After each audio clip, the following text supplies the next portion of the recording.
आप संत गरीबदास जी की अमर वाणी से करनी बिना कथनी के अंग की कुछ वाणी सुनाता हूँ। उनको सरल करता हूँ जैसा दास की बुद्धि काम करेगी। गरीब कथनी के सूर्य घने, कथ अटंबर ज्ञान, यम के द्वारे जावेंगे शब्द हमारा मान।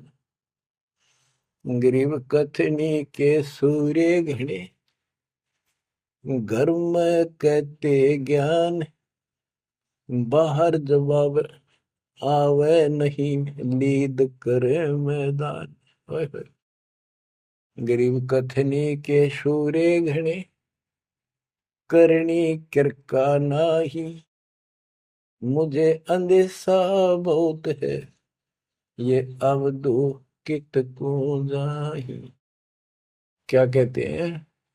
गरीब कथनी के सूर्य घने, बात बड़ी बड़ी बना, संस्कृत बोलना डटे नहीं डाटे। गरीबदास जी बताते हैं कि ये काल के मुंह मजाएंगे सारे। गरीब कथनी के सूर्य घने, घर में कहते ज्ञान, बाहर जवाब आवे नहीं लीद करे मैदान।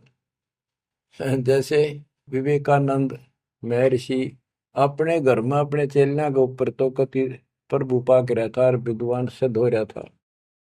जब परमात्मा ने प्रश्न किया कि कौन ब्रह्मा का पिता है, कौन विष्णु की माँ, शंकर का दादा कौन है, हमको दे बता। लीद कर गया, ये कोई माता पिता नहीं, अजर अमर है, फलान है, ये कौन है तू, जुल्हाई का लड़का कैसे कह सकता है, तुझे क्या पता कर, तो उल्टे साइड तो चल पड़ा। तो जवाब आया नहीं, लीद कर गया। फिर कहते जैसे पहले घोड़ों की रेस हुआ करती, तो नकली सा घोड़ा होता, उसके पैर से बांध देते घोड़े को, वहां तक कूदकर बकवाद कर रखो। और जब लंबी सफर में दौड़ पड़ी, रास्ते में खड़ा होगा, लीद करने लग गया, हार गया, रह गया पीछे सब पे। तो कहते हैं तो इनके ऊपर सही प्रश्न उत्तरी आती है, प्रश्न उत्तर होते हैं, लीद कर जाते हैं, कख भी पता नहीं इनको। गरीब कथनी के सूर्य गणे, करनी किरकाना, किरका यानी कण भी कोई नहीं इनके पास यथार्थ भक्ति का। इनकी साधना सत्य नहीं, इनका ज्ञान ही गलत है, तो करनी कहां से हो। बच्चों, ये अमर वाणी जो है ना, थोड़ी सुननी बहुत जरूरी है। इसका इफेक्ट होता है आत्मा के ऊपर अलग से, एक सीधा प्रभाव होता है। गरीब जागर तो करनी नहीं, काहे खट्टा खाई, किरत नहीं किसान की, पर घर मांगन जाही। आप कहते हैं जब जिसके घर कोई करनी नहीं, कोई क्रिया नहीं, कोई कमाई का साधन नहीं, तो वो मांगते फिरा करे। अब जैसे आपको सही नाम मिला और इस नाम की आपने मेहनत करी, भक्ति करनी पड़ेगी या करनी है। एक तो गलत नाम लेकर वह करनी करे, वो भी साधना करे, दान करे, उन नकलियों के पास उसका कोई यूज नहीं। और एक ये करनी आप करोगे, इससे फल मिलेगा। यानी साधना शास्त्र अनुकूल करनी होती है। पूरा गुरु हो, उससे दीक्षा लो, फिर अपनी भक्ति की रक्षा करो। गरीब मैस मही जब होत है, दूध रतन दे अंच, नाम प्रवेश जब होत है, करे मोक्ष की इंच। जैसे भैंस गर्भ धारण करती है तो फिर अमृत दूध देती है, इसी प्रकार जब आत्मा पूरे गुरु से दीक्षा लेती है, फिर भक्ति की सुरक्षा करता है, तो फिर उसमें एक लाल बनेगा भक्ति रूपी, वो अमृत वर्षा करेगा, अमृत रस पैदा होगा। बच्चों, अपनी भक्ति को ऐसे सुरक्षित रखना चाहिए। गरीब जैसे माता गर्भ को रख यत्न बनाए, ठेस लगे तो क्षीण होए तेरी ऐसे भक्ति जाग। जैसे माँ अपने बच्चे को, बेटा या बेटी लाल को कितनी सुरक्षा से, कितनी सावधानी से सफल करती है, बहुत भयभीत रहती है, कोई ठेस ना लग जाए, ऊंचे नीचे पप्पा ना टिक जाए, झटका ना लग जाए, ठोकर ना लग जाए, मेरा बच्चा गिर जाए। जैसे माता गर्भ को रख यत्न बनाए, ठेस लगे तो क्षीण हो जाओ, ऐसे तेरी भक्ति नसाए। तो आप जी को भी मर्यादा का पालन इतनी सावधानी से करना होगा। फिर देखना, जब ये भक्ति सफल हो जाएगी, इतने ठाठ हो जाएंगे, मोक्ष मिलेगा, यहाँ भी सुख, परलोक भी सुहेला हो जाएगा। गरीब पुरुष मिले पुरसुती हो, जो वर्षा से अन्न, सतगुर साई उनको मिले, निश्चल जिनके मन। गरीब जय वैश्या के विश्वास है, तो पंडित थोथा भांड, वेद पढ़े क्या होत है, रेत मिली है खांड। गरीब ज्ञानी तो अभिमानी वहे, कहने ही के नाद, पंडित को पावे नहीं, करनी कर है साध। गरीब बीज बिना वृक्षा कहाँ, बाग बगीचे रो से, बिन बोए उगए कहाँ, तुझ मेवा की ओं से। कि जैसे बीज बोया आम का, किसी भी फसल का या फलदार वृक्ष का, उसकी सेवा करी, उसको पूरा किया, पौधा बना, फिर पेड़ बन गया, फिर देखियो कितने ठाठ होंगे। बिन बोए उगे कहाँ, इसलिए प्रोसीजर अपनाना पड़ेगा पूरा। गुरु को जो दीक्षा लो, और फिर जैसे माता गर्भ को रखे यत्न बना। बच्चों ध्यान दो इन बातों पे। देख कितना प्यारा बच्चा, माँ को पता होता पेट में है, और जरा सी में लापरवाही में नाश हो जा। ऐसे ही समझदार को, विवेक की आत्मा को इतना डर लगना चाहिए, बच्चों वाली बात ना करो। अरे संसार का बताते हैं क्या है संसार, एक सेकंड का भरोसा नहीं, और सारा खेल बिगड़ जाए, एक सेकंड में मृत्यु होगी तेरे बस। अरे इससे पहले यू मेरा, यू मेरा, न्यू कर दूंगा, और फलान कर दूंगा, वहां 2 प्लाट ले लिए, एक और लूंगा। ये सारा कुछ कर लो तो तेरा ब्योत है तो बकवाद नहीं करे, लेकिन भक्ति से भी दूर क्यों हो गए। यो काम भी इतने तत्परता से करो, फिर देखियो बरकत हर तरह से। इतनी सी बात है, भगवान को पहले रखो, फिर देखो ठाठ आपके घर में भी सुख, संपत्ति में भी वृद्धि होगी, और मोक्ष भी मिलेगा। गरीब मेले माही जाए कर, देखे बहुत उपंग, सांझ को खाली घर गया, कछु न चाला संग। गरीब ऐसा मेला जगत का, समझ बूझ रे हंस, बिना बंदगी लुटेगा, तन मन होत विध्वंस।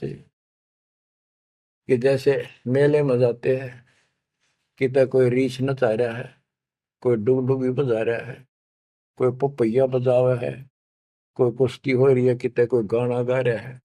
ये सारे आइटम देख देख के और शाम ने घर आ गया, के साथ गया, सारा दिन खोखा है। तो ऐसा मेला जगत का, ये संसार का, ये भी एक ऐसा ही मेला है।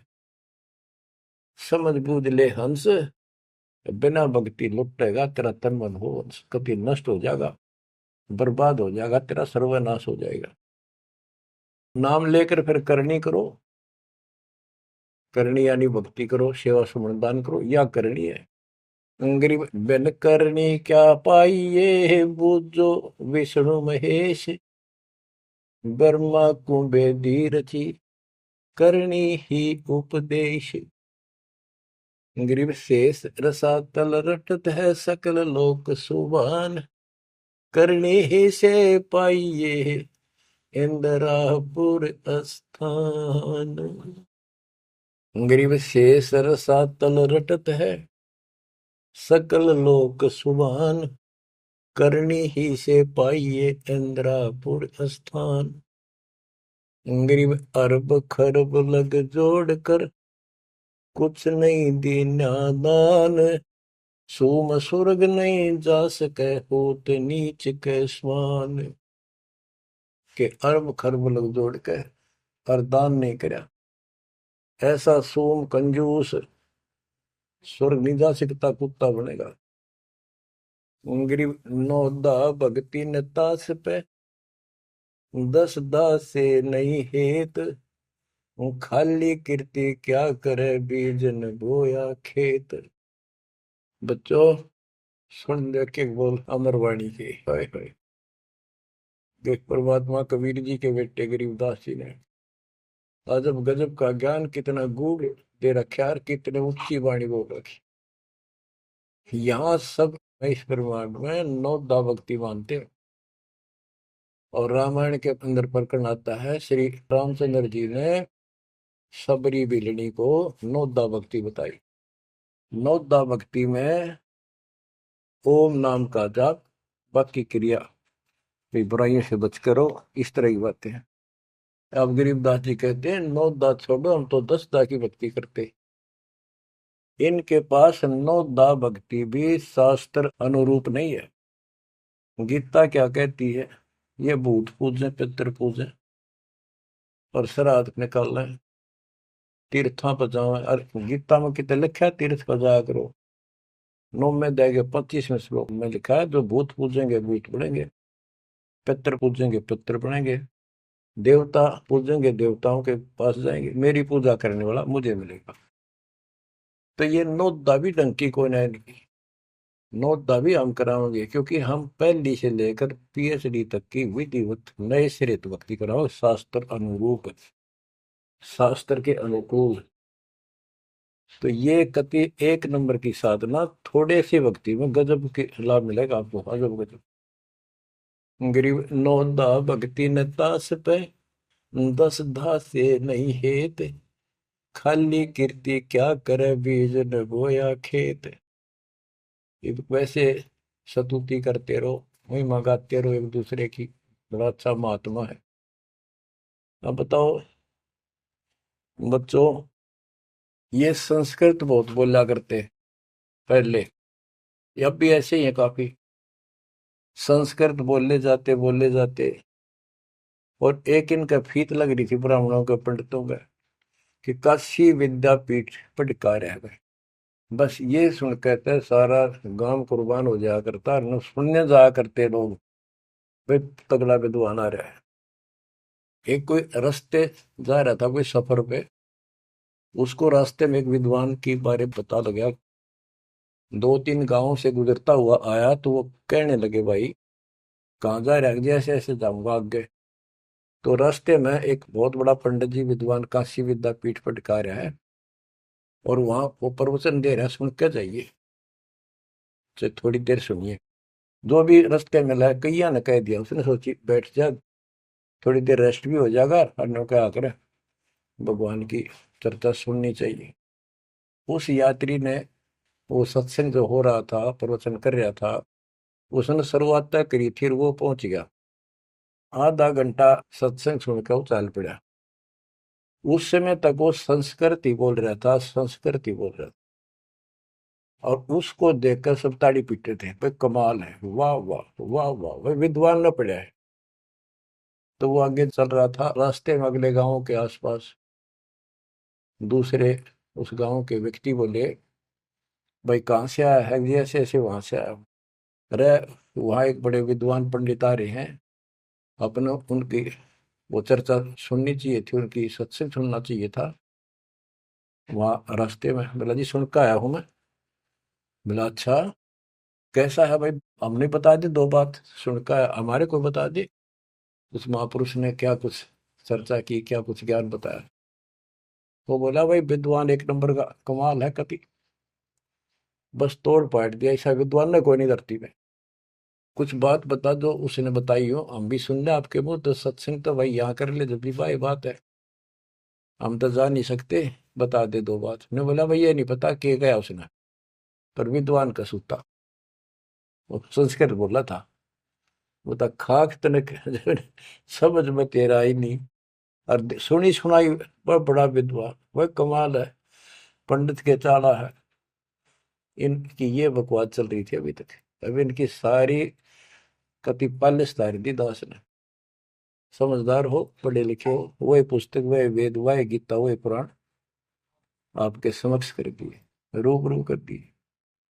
अब इनने किता चुल्लू बड़पाड़ी में डूब कर मर जाना चाहिए, इतनी झूठ बोल रहे, और फिर भी बात स्वीकार नहीं कर रहे। गरीब वक्तावादी बहुत है, गद्दे जो अरड़ाही, करने करे सो मौन है, साखी बेच नहीं खाई। गरीब वक्तावादी बहुत है, ये वाद विवाद वक्ता करने वाले और संस्कृत बोल बोल कर दुनिया को रिझाने वाले बहुत है। गद्दे जो अरड़ाए, जो कोई गद्दा कर हो कक्का पता नहीं, संस्कृत बोलने जाओ। वेद पढ़े पर भेद न जाने, बच्चे तो 18, वो खाक वेद पढ़े। वो इतने लंबे लंबे लेक्चर सुनाया करते संस्कृत। कहते वक्तावादी बहुत है, गद्दे जो अरड़ाए, गद्दे की तरह भोक लाग रही, कख कुछ भी कोई ना। जिस तरह गद्दे के बोलने का कोई अर्थ नहीं होता, ऐसे इनकी संस्कृत बोलने का कोई अर्थ इनके पास नहीं। बच्चों, ऐसी गजब की वाणी बोल रखी गरीबदास जी ने, छाती में जाग लग गए इंसान होता है। गरीब गर्वर सा तलक हो गया, बिना भक्ति जो दे है, ऐरी पैरी है नहीं पूछ देख सुखदेव। कि अहंकार करने वाला भक्ति करो, वो भी व्यर्थ है, उसका कोई यूज नहीं है। मेरी वाली बात समझ में ना आती हो तो सुखदेव ने पूछ दो, अहंकार कर रहा था भाई। जनक विदेही राजा भाई, कैसे शीश नवाऊं जाई। सुखदेव बोले, ज्ञान विवेक का हमने स्त्री का मुख नहीं देखा। कहता फिर आखिर में उस गृहस्थी के चरणों में उसने नतमस्तक होना पड़ा, तब उसका राह बना स्वर्ग तक जाने का। तो गरीबदास जी कहते, मेरी बात ना समझ में आती हो तो सुखदेव ऋषि ने पूछ लियो। वो भी गलत साधना और केवल ईमान बुराई में छड़े था। गरीब सूरी सुनही गदहरी, बहुत जनत है पूत, भक्ति बिना किस काम के, नर नारायण दोते। ओए होए। कहते जो भक्ति नहीं करते वो तो ऐसे हैं जैसे कुत्ते गधे भी मेरे बच्चे पैदा करते। गरीब अड्डियों से तीहेत क्या, छान बिन छूछे, सतगुरु सत कबीर से यहाँ से कर गए कूच। इतना गंदा लोग है, परमात्मा भी छोड़ गए इसने, और तुम इसका चिपकना चाहो, भक्ति कर लो। और बताते हैं, गरीब विष से अमृत होत है, जे कर जाने कोई, कथनी छोड़ करनी करे, सो साई समीपा होए। गरीब साई के दरबार में, कमी कहे की हंस, दास गरीब सो जन पार हो, जिसे बैठे सतगुरु बन से। एक एक पॉइंट का, एक एक शब्द का अलग अलग गजब का अर्थ फर्क है। कि सतगुरु के दरबार में कमी काहे की हंस, दास गरीब सो जन पार हो, वो भगत पार होंगे भगतमती, जिसे भेंटे सतगुरु वंश। अब देखो, सतगुरु वंश क्यों क्या है? वंश माने खानदानी गुरु मिले, सतगुरु खानदानी हो। खानदानी का अर्थ जैसे खानदान कबीर साहब से चला मेरा, गरीबदास जी, शीतलदास जी, फिर आगे आके हमारे गुरुदेव, हमारे दादा गुरुदेव दास जी। ये एक सतगुरु वंश है, ये हमारा वंश है। एक कड़ी जुड़ी हुई है हमारे ऊपर से लेकर नीचे तक। और मुझे आदेश है इस अमृत ज्ञान के प्रचार का और दीक्षा देने का। तो कहते दास गरीब सो जन पारो है, जिसे भेंटे सतगुरु वंश। तो बच्चों, परमात्मा ने कसर नहीं छोड़ रखी आपके लिए। कति कमाल की किस्मत लेकर जन्मे हो, वे धन्य आपके माता पिता जिससे जन्मा। बच्चों, इसको हल्के में ना लो। दास तो अपने को गोपी चंद और भक्तरी की तरह मान रहा है कि जो आदेश उसका पालन करना, मरे चाहे जीवे, भूखे रहे चाहे पैसे रहे, ते सुखी रखो दाता हूं। हम कुत्ते हैं उसके। कहते पतिव्रता पद पर हम खड़े हैं, जितनी हमारी औकात है। गरीब पतिव्रता जमीन पर जो जो रह पाओ, समर्थ झाड़ू देता है, ना काटा लग जाए। यानी परमात्मा हमारे साथ है, बेशक हम कहीं पर भी हो, किसी स्थिति में।